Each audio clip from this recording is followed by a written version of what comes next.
François Hollande held a press conference and in front of gathered journalists hinted about what would be in that speech, so closely watched, so closely weighed, as you suggest, and on either side of the Mediterranean, I might add.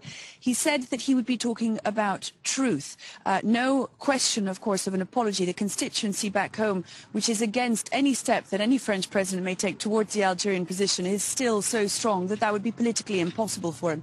But he will, he said, talk about truth, the truth of colonization, the truth of war. And what he hoped was that by looking at that shared history truthfully, both sides might move on. Of course, Cyril, that doesn't solve the fundamental question that both sides have very different truths about what happened here.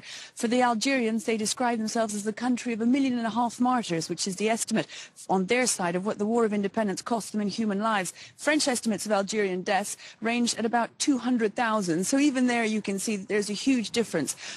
Whether or not anyone will ever get down to that level of detail, of course, is questionable. What the French will be hoping is that François Hollande, with his tone, with his words, with his gestures even, so closely will this be poured over, will seem sufficiently, perhaps not contrite, but accepting that wrongs were done on both sides, that these old ghosts may finally be laid to rest. And Melissa, there's more to this trip than just politics. There's a number of business deals that were signed yesterday.